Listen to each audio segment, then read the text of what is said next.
नमस्कार दोस्तों, स्वागत है आपका अनुपम आईएएस अकेडमी पर। आज की वीडियो में हम कवर करेंगे कि मुगल और सिखों के बीच जो संघर्ष चल रहा था, वह संघर्ष कैसा था और उस संघर्ष में कैसे सिखों ने बार-बार मुगलों को धूल चटाई। तो मैं अनुपम तिवारी स्वागत करता हूं आपका अपने इस यूट्यूब चैनल पर। आइए शुरू करते हैं। हम देखते हैं कि मुगल साम्राज्य में उस समय शाहजहां का शासनकाल है और उस समय सिखों में उनके छठे गुरु गुरु हरगोविंद जी हैं। इनके बीच ही यह संघर्ष है। पृष्ठभूमि समझते हैं और उसके बाद घटनाक्रम को भी हम समझते हैं कि कैसे सिखों ने बार बार मुगलों को पराजित किया। हमने देखा था कि सिखों के गुरु थे अर्जुन देव जी और अर्जुन देव की हत्या की थी इसने जहांगीर ने, और आरोप यह लगाया था कि अर्जुन देव ने मदद की है किसकी?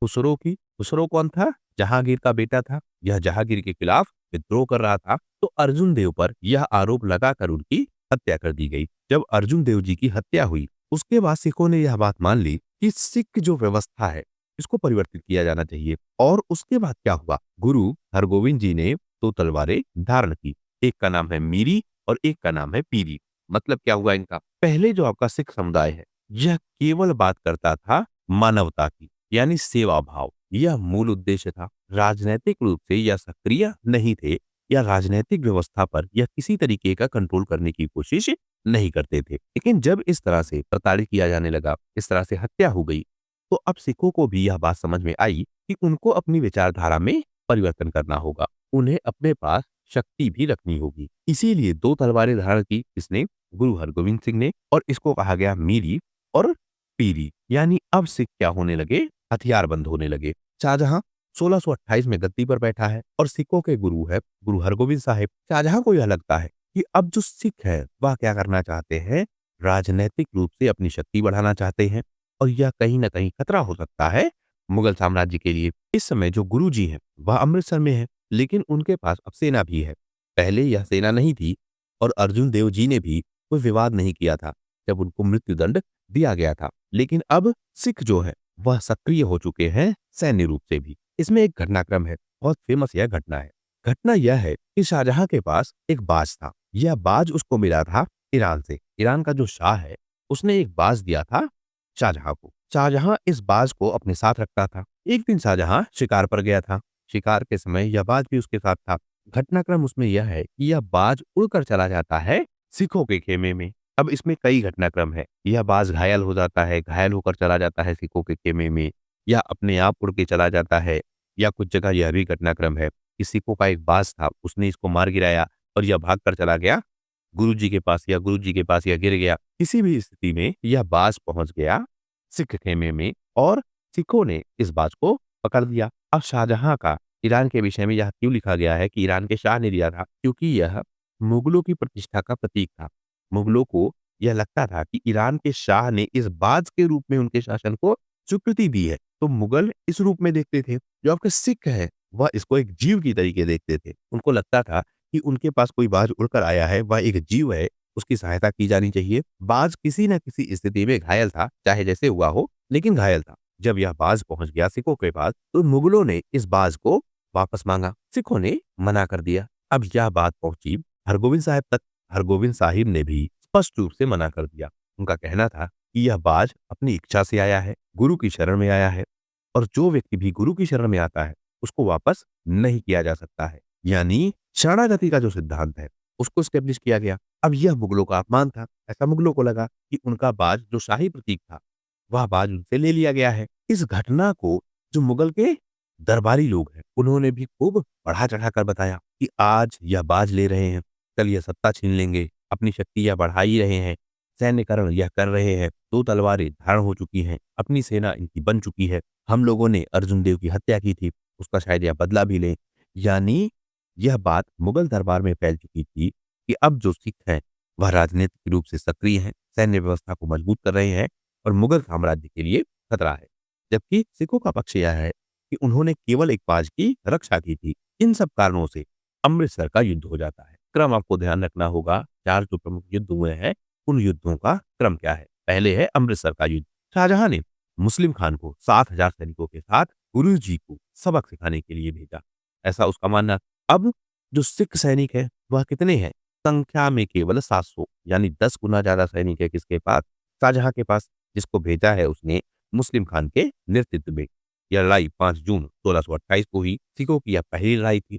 लेकिन सिखों ने बहुत मजबूती के साथ जवाब दिया। युद्ध के पहले दिन मुस्लिम खान ने गुरुजी के घर पे हमला किया। उस समय गुरुजी की जो बेटी है बीबी वीरू, इनके विवाह की तैयारियां चल रही थी। मुस्लिम खान ने गुरुजी के घर को लूट लिया, लेकिन इसका जवाब सिखों ने अच्छी तरीके से दिया। जब सिखों ने हमला किया, संख्या ध्यान रखिएगा 700 और 7000, 10 गुना ज्यादा संख्या है मुस्लिम खान के पास। सिखों ने हमला किया और अंततः यह मुस्लिम खान मारा गया। सिखों ने युद्ध में वह प्रदर्शन दिखाया जो इससे पहले मुगलों ने नहीं देखा था। मुगल सेना हार कर भाग गई, लेकिन अब यह मुगलों के लिए डायरेक्ट चुनौती थी, क्योंकि मुगल अब सीधे सीधे युद्ध में हार चुके थे। अगला युद्ध होता है हरगोविंदपुर का। यह होता है 1628 में। इस समय जो गुरुजी है उन्होंने एक नया शहर बसाया था। कहाँ पर? रुहेला गांव के पास, और इसका नाम रखा गया था श्री हरगोविंदपुर। माना यह जाता है, या इसमें एक बहुत लंबा घटनाक्रम है। हमने देखा था कि जो आपके अर्जुन देव हैं, इनकी हत्या की थी किसने? जहांगीर ने। और आरोप क्या था? कि इन्होंने शरण दी है एक विद्रोही को, और विद्रोही कौन है? खुसरो, जो कि जहांगीर का ही पुत्र है। ये जो आरोप वाली बात है, इसको बढ़ा चढ़ाकर किसने बताया? एक व्यक्ति है चंदू शाह। और यह चंदू शाह कौन था? एक व्यापारी था या फिर एक प्रशासनिक अधिकारी था इसका, मुगलों का। कहां पर? पंजाब के क्षेत्र में। लेकिन इसने भी ऐसा क्यों किया? इसके पीछे भी एक घटनाक्रम है। चंदू शाह की एक बेटी थी, और चंदू शाह यह चाहता था कि उसकी बेटी का विवाह हो जाए किससे? गुरु हरगोविंद से। गुरु हरगोविंद कौन है? अर्जुन देव के पुत्र है। यह प्रस्ताव लेकर जाता है, और इस प्रस्ताव के पीछे एक बहुत बड़ा कारण हमको यह भी दिखता है, ज्योतिष। यानी चंदू शाह के जो ज्योतिष है वह सलाह देते हैं कि अपनी बेटी का विवाह कर दो हरगोविंद से। चंदू शाह मिलने जाता है अर्जुन देव से, या फिर हम कहें हरगोविंद से भी, लेकिन वह उस समय सिखों की परंपरा को देखता है और अर्जुन देव को देखता है। अर्जुन देव सिखों के गुरु है और बहुत साधारण जीवन वह जी रहे थे। चंदू शाह व्यापारी है, बहुत सारा उसके पास धन दौलत है। जब वह सिख समुदाय को इस तरीके से देखता है, उसको लगता है कि इनके पास ना तो राजनीतिक शक्ति है, ना बहुत ज्यादा इनके पास धन दौलत है, तो अपनी बेटी का विवाह वह इनसे नहीं करेगा। उसने एक शर्त भी रखी। शर्त यह रखी कि अगर अपनी बेटी का विवाह करना है, कि जो उसके पास धन दौलत है, वह धन दौलत वह दे देगा किसको? हरगोविंद को। यानी चंदू शाह की जो धन दौलत है उस पर अधिकार हो जाएगा हरगोविंद का। और यह विवाह करना क्यों चाहता था? ज्योतिष ने इसको सलाह दी थी। अब जो आपके हरगोविंद है, इन्होंने क्या किया? सिख समुदाय से चर्चा की, यानी सिखों में जो इनके लोग थे उनसे बातचीत की कि चंदू शाह का ऐसा ऐसा प्रस्ताव है। अर्जुन देव ने भी यह बात की। आपको अगर याद हो, अकबर गया था किसके पास? अर्जुन देव के पास, और अर्जुन देव को यह प्रस्ताव दिया था कि वह बहुत सारा धन दौलत देगा अर्जुन देव को। यहाँ पर भी अर्जुन देव ने मना कर दिया था। कारण क्या था? कारण यह था कि अकबर चाहता था कि जो वह पैसा दे उसका इस्तेमाल हो लंगर में, और सिखों का यह मानना था कि लंगर एक सामूहिक आयोजन है, सारे लोगों को मिलकर यह करना चाहिए। अगर बादशाह इस तरीके से पैसा दे देगा तो एक तरीके से यह राजनीतिक आयोजन हो जाएगा और राजनीतिक हस्तक्षेप बढ़ने लगेगा। यानी इस तरीके से कोई भी पैसा नहीं आना चाहिए। अब इसी का कुछ मिलता जुलता उदाहरण यहाँ भी है। चंदू शाह भी यही चाहते हैं कि उनका जो पैसा है वह चला जाए सिख समुदाय में। यानी हरगोविंद जो यह साधारण जीवन जी रहे हैं, यह साधारण जीवन जीना छोड़कर एक विलासितापूर्ण जीवन जिए। अब इस बात पर जो सिख समुदाय है, स्पेशली जो उस समय अर्जुन देव है प्लस आपके जो हरगोविंद है, यह दोनों सहमत नहीं होते हैं, और अंत में इन्होंने ही क्या किया? मना कर दिया विवाह के लिए। जब विवाह के लिए इन्होंने मना कर दिया, तो अब चंदू शाह को यह लग रहा था कि उसने प्रस्ताव भी दिया, वह अपना धन दौलत देने को भी तैयार है, और अंत में भी मना कर दिया गया। यह उसका अपमान है। इस अपमान का बदला लेने के लिए वह चला जाता है कहाँ? मुगल दरबार में। और मुगल दरबार में यह बात फैलाता है कि अर्जुन देव एक विद्रोह की तैयारी कर रहे हैं, और इसी के कारण अंततः अर्जुन देव की हत्या की जाती है, जिन पर आरोप यह लगाया जाता है कि उन्होंने खुसरो की मदद की है। तो चंदू शाह का इतिहास यहाँ से भी जुड़ा है। बाद में हम यह देखते हैं कि जब सिखों में अगले गुरु बनते हैं हरगोविंद जी, वह इस चंदू शाह को कैद कर लेते हैं, और कैद करके इसकी हत्या कर दी जाती है।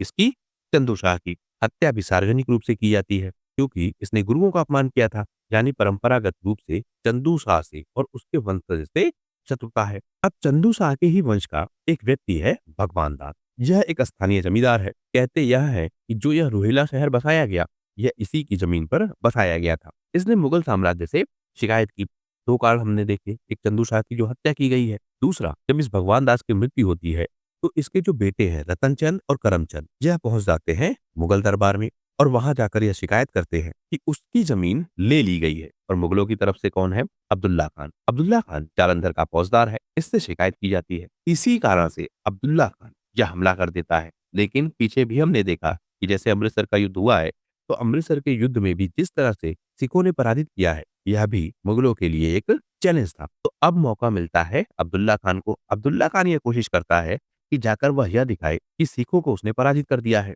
लेकिन इस बार भी सिखों ने अलग प्रदर्शन दिखाया। अब्दुल्ला खान भी मारा गया। इसके अलावा जो करमचंद है, रतनचंद है, यह भी मारे गए। फिर से सिख सेना जीत गई। चंदू शाह के विषय में हमने देख लिया, यह कौन था। अगली लड़ाई होती है लाहिरा की लड़ाई। कब होती है? 1634 में। लाहिरा क्या है? यह कांगड़ा का क्षेत्र है और कांगड़ा के जो राजा हैं वह मदद के लिए आते हैं गुरुजी के पास। मुगल सेना विस्तार कर रही थी। मुगलों ने क्या किया? कांगड़ा पर हमला कर दिया। कांगड़ा का शासक यह आता है गुरुजी के पास, गुरुजी से मदद मांगता है। मुगल सेना ने यह हमला काले खान के नेतृत्व में किया था और इस वजह से यह युद्ध होता है। इस युद्ध को कहा जाता है गुरसार की लड़ाई। कुछ जगह पर लाहिरा का युद्ध लिखा है, कुछ जगह पर गुरसार का युद्ध लिखा है। इस युद्ध के पीछे भी एक घटनाक्रम और है। एक व्यक्ति होता है पैदे खान। पैदे खान कौन था? यह एक अफगान था और यह बेटा था फतेह खान का। यानी फतेह खान है, फतेह खान का पुत्र है पैदे खान। इस पैदे खान का एक मामा है। मामा का नाम क्या है? इस्माइल खान। फतेह खान की बहुत जल्दी ही मृत्यु हो जाती है, तो पैदे खान का जो पालन पोषण है वह किया है इस्माइल खान ने, जो कि इसका मामा है। एक दिन इस्माइल खान और पैदे खान यह दोनों पहुंचते हैं कहां पर? अमृतसर में। और अमृतसर में यह मिलते हैं गुरु हरगोविंद से। जब यह गुरु हरगोविंद से मिलते हैं तो गुरु जी जो है वह प्रभावित होते हैं पैदे खान से। इस्माइल खान ने यह रिक्वेस्ट भी की कि गुरु जी इसको अपने शरण में ले ले।